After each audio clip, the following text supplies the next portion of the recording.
Assalamualaikum warahmatullahi wabarakatuh. Perkenalkan, saya Irma Sari. Saya Valentin Febrianti. Kami dari Ilmu Hubungan Internasional Angkatan 2019 akan menjelaskan sedikit terkait upaya ASEAN dalam menangani human trafficking di regional ASEAN. Studi kasus perdagangan perempuan dan anak. Perdagangan manusia atau yang dikenal sebagai human trafficking telah terjadi sejak lama, dan hingga saat ini kasus perdagangan manusia masih menjadi permasalahan yang dialami setiap negara di dunia. Perdagangan manusia bukan hanya persoalan dalam negeri saja, namun isu perdagangan manusia sudah menjadi persoalan regional maupun persoalan internasional. Dalam kasus perdagangan manusia di dunia, hingga saat ini sudah mencapai angka kurang lebih sekitar 40 juta jiwa yang menjadi korban perdagangan manusia. Asia Tenggara menyumbang angka yang besar dengan 60-70% kasus perdagangan manusia. Banyaknya kasus perdagangan manusia di dunia didominasi oleh kaum perempuan dan anak-anak. Kaum perempuan dan anak-anak mencapai 90% dari keseluruhan kasus perdagangan manusia di dunia. ASEAN menjadi kawasan yang rawan akan terjadinya perdagangan manusia. Hal ini disebabkan karena kawasan ASEAN sendiri memiliki jarak yang dekat antar negara-negara anggota ASEAN lainnya. Faktor kedekatan antara negara sangat berpengaruh dalam proses perdagangan manusia. Hal ini disebabkan karena para pelaku perdagangan orang melewati jalur-jalur tikus untuk bisa sampai ke negara tujuan. Di ASEAN sendiri, hingga saat ini, masih banyak jalur-jalur ilegal yang belum ditutup. Jalur ilegal tersebut bukan hanya digunakan untuk perdagangan orang, namun jalur tersebut digunakan untuk melakukan penyelundupan narkoba. Negara-negara anggota ASEAN memiliki peran masing-masing dalam isu human trafficking.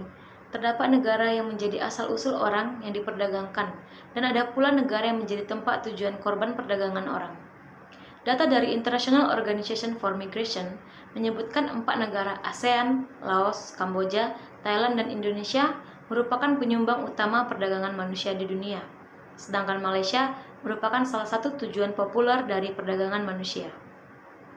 Berbagai upaya yang dilakukan ASEAN dalam memberantas isu human trafficking dimulai dengan adanya kerjasama ASEAN bersama organisasi internasional, dan ASEAN juga menciptakan sebuah konvensi ASEAN Convention Against Trafficking in Person, especially Women and Children di tahun 2015. Konvensi ini bertujuan untuk memperkuat upaya bersama ASEAN dalam menentang perdagangan manusia secara regional.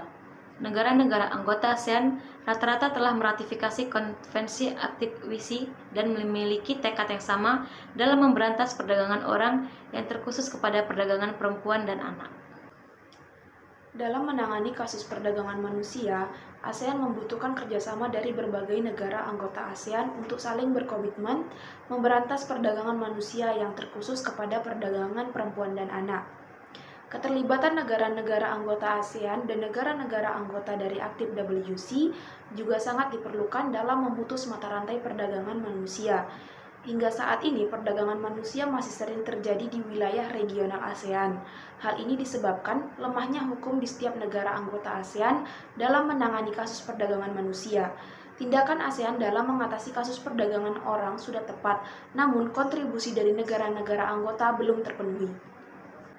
Implementasi Aktif WC yang membutuhkan kolaborasi yang dekat akan sulit diimplementasikan apabila anggota ASEAN masih memegang prinsip kedaulatan nasional tradisional secara absolut. Komitmen kerjasama regional ini membutuhkan selaras dengan agenda nasional masing-masing anggota ASEAN. Agenda regional yang tidak sesuai atau di luar kapasitas negara dipastikan akan sulit terrealisasi. ASEAN memiliki tantangan yang cukup besar dalam memerangi kasus perdagangan perempuan dan anak, yang mana ASEAN yang memiliki prinsip dasar yaitu non-intervensi secara kuat. Hal ini dibuktikan sejak konvensi ini telah diratifikasi oleh negara-negara ASEAN pada tahun 2015. Hingga saat ini kasus-kasus perdagangan perempuan dan anak masih sering terjadi di regional ASEAN. Dapat dikatakan bahwa konvensi yang dibuat ASEAN dalam mengatasi perdagangan perempuan dan anak belum dapat dikatakan berhasil. ASEAN masih membutuhkan waktu yang lebih lama dan memikirkan strategi yang tepat jika ingin memberantas perdagangan perempuan dan anak secara utuh.